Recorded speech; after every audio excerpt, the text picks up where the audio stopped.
Talamoana, Exile.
The shadow whispers and simpers at the Monkey King's feet.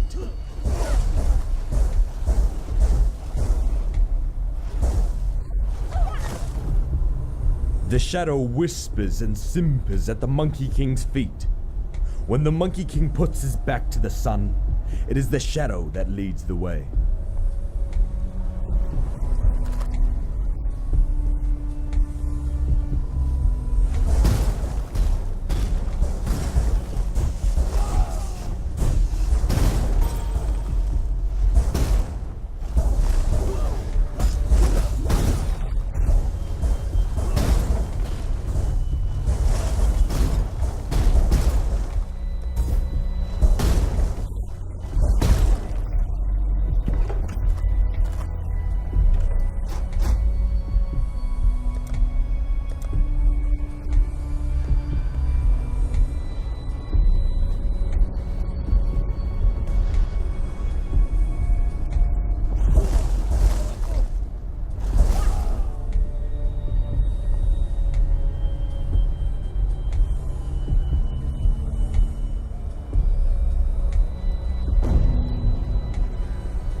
Now there's a familiar face.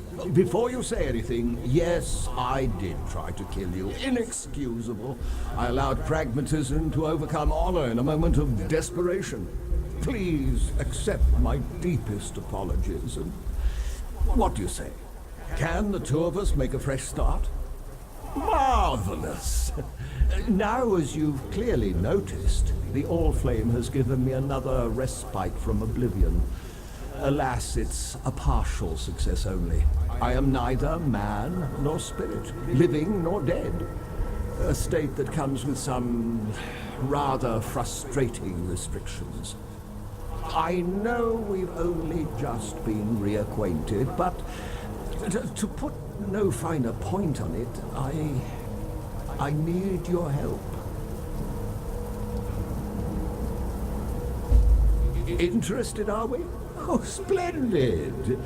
In return, I have a gift or two that I may bestow upon you with a click of my translucent fingers.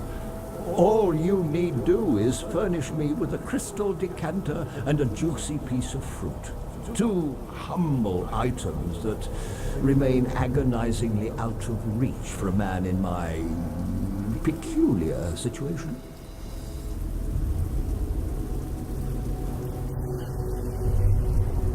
I'm sure you've heard of Malachi by now. Ever the heterodox, he sought otherworldly inspiration by imbibing a substance called ghost wine.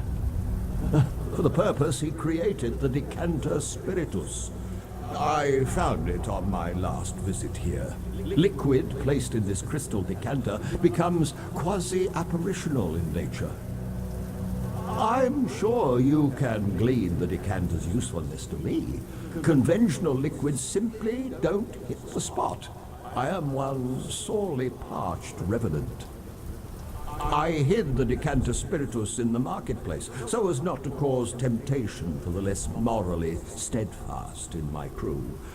Look to the carven heraldry there and find a lion dancing upon the waves.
Will you look at that?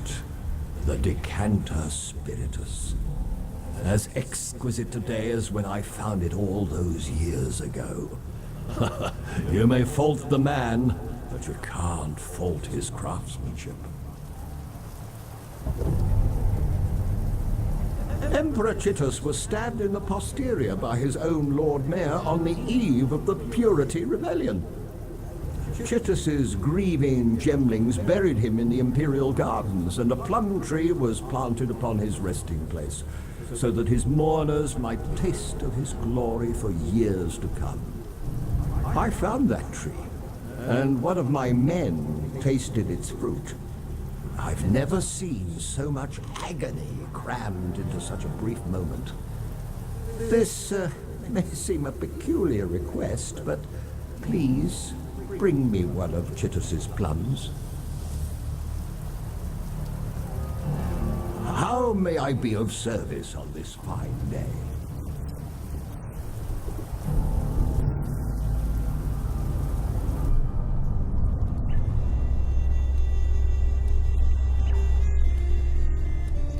Can I help you?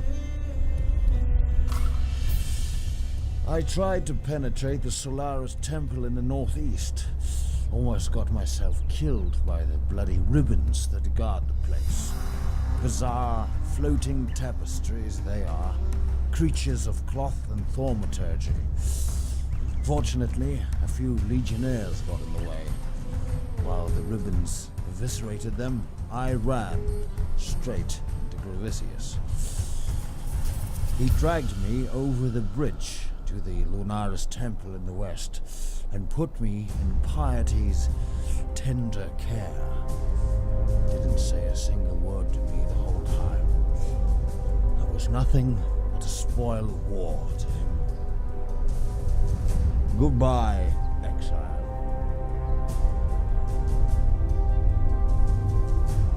Halfway across the world, and yet the tie between Veneer and I endures. That was Piety's real name back in Theopolis, before her rise to greatness. Veneer sold her thaumaturgy in the day, her body at night. Sought after, she was, enough so to become one of my best buyers. But money never meant much to Veneer.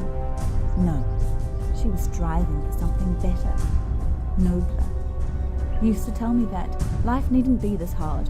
It's time you all realized that. I bet she fed Tolman the same bloody line.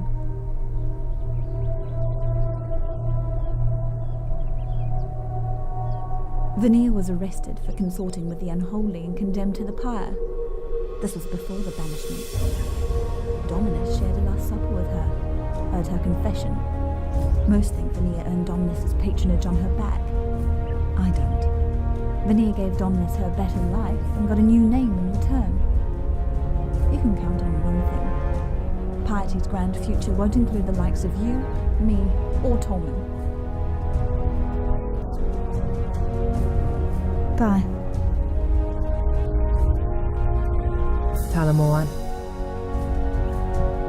Traversing the sewers under the river. I should have thought of that myself. Yet the more of a picture you paint of that undying concoction in the sewers, the less I want to see it. If you manage to destroy it, expect a storm of undeath to descend upon you. The dark is their home, and there'd be nowhere more homely to the undying than a pitch-swathed drain under a river. Why are you still standing?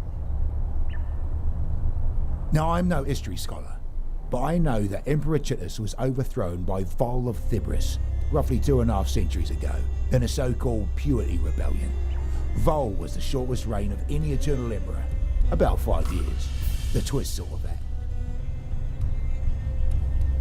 Gravisius is the mailed and bloodied right hand of Dominus, and I thought the Templar were meant to be spiritual men of deepest humanity.